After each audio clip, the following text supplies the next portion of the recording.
Welcome to my channel. ఈరోజు 2 ట్రేలు తీసుకోవాల్సి వచ్చింది. ఒక ట్రేడ్ స్టాప్ లాస్ హిట్ అయింది, ఇంకొక ట్రేడ్ ఏమో టార్గెట్ హిట్ అయింది. నేను మీకు ఆర్డర్స్లో చూపిస్తా. ఆర్డర్స్లో చూసుకుంటే ఇది Nifty 1 lot, bank Nifty 1 lot తోటి ఫస్ట్ ట్రేడ్ తీసుకున్నా.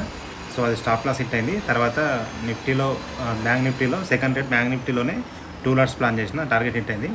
సో ఈరోజు ట్రేడ్ లాజిక్ సింపుల్గా మీకు ఎక్స్ప్లెయిన్ చేస్తా, ఎక్కడ ఎంట్రీ ప్లాన్ చేశాను అనేది. ఇది నేను లెవెల్స్ని డ్రా చేసుకుని పెట్టుకున్నా. యాక్చువల్లీ ఇది రికార్డ్ చేసిన, బట్ కాకపోతే ఈరోజు రికార్డ్ అవ్వలేదు, వాయిస్ రికార్డ్ అవ్వలేదు. దాంతోపాటు లాస్ట్లో కూడా సరిగా రికార్డ్ అవ్వలేదు. బట్ వాయిస్ లేకుండా ఉన్న వీడియోని మీకు చివరిలో అప్లోడ్ చేస్తా, మీకు లాస్ట్లో అప్లోడ్ చేస్తా. మీకు ఈ లెవెల్స్ మార్కెట్ ముందు ఓపెన్ అవ్వకంటే ముందు మీకు కావాలంటే టెలిగ్రామ్ గ్రూప్ ఉంది, దాంట్లో జాయిన్ కావచ్చు. నా ట్రేడ్స్ కూడా మీకు అప్లోడ్ చేస్తా. నా ట్రేడ్ ఐడియా కూడా ఎవ్రీ మినిట్ అప్డేట్ చేస్తూ ఉంటా. ఇంట్రెస్ట్ ఉన్న వాళ్ళు డిస్క్రిప్షన్లో లింక్ ఉంటుంది, దాంతో టెలిగ్రామ్ గ్రూప్లో జాయిన్ అవ్వచ్చు. ఈరోజు ట్రేడ్ లాజిక్ సింపుల్. నేను లెవెల్స్ డ్రా చేసుకున్న విధంగానే ఇక్కడ రెసిస్టెన్స్ డ్రా చేసుకున్నా కదా, ఈ రెసిస్టెన్స్ దగ్గర మార్కెట్ నేను ఇక్కడే ఎంట్రీ తీసుకున్నా. ఎందుకు ఇక్కడ ఎంట్రీ తీసుకున్నా అంటే ఇది బ్రేక్ అవ్వక ముందే ఎంట్రీ ప్లాన్ చేసిన. ఎందుకంటే బ్యాంక్ నిఫ్టీలో చూసి ఈరోజు నేను కొంచెం డ్రాప్ అయినా.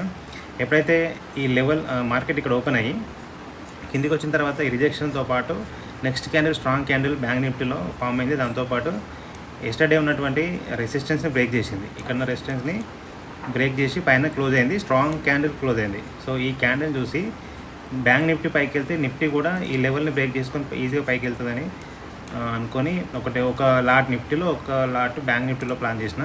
బట్ కాకపోతే ఫస్ట్ ట్రేడ్ ఫెయిల్ అయింది. ఇక్కడ నుంచి రిజెక్షన్ తీసుకుంది, ఎగ్జాక్ట్ రిజెక్షన్ తీసుకొని నా స్టాప్ లాస్ ఈ లెవెల్లో ఇక్కడ స్టాప్ లాస్ హిట్ అయింది. దాని తర్వాత వెయిట్ చేసి ఇంకో ఆపర్చునిటీ కోసం వెయిట్ చేస్తే నాకు ఈ లెవెల్లో ఆపర్చునిటీ కనిపించింది. ఎందుకంటే ఇది 20 ఎంఏ దగ్గర మంచి గ్రీన్ క్యాండిల్ ఫామ్ అయింది. సో సేమ్ టైం మనకు నిఫ్టీలో కూడా ఇక్కడ సిపిఆర్ అనే సపోర్ట్ ఉంది.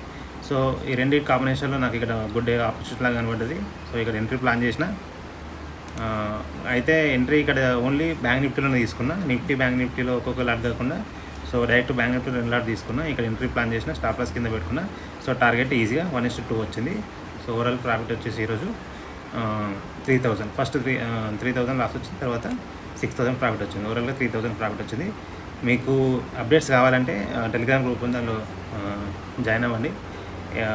అప్డేట్స్ అనేవి క్లియర్గా ఇస్తూ ఉంటాం మీకు. సో ఈ వీడియో తర్వాత నెక్స్ట్ వీడియో మీకు రికార్డ్ ఉంటుంది, అది చూడండి ఒకసారి. Thank you.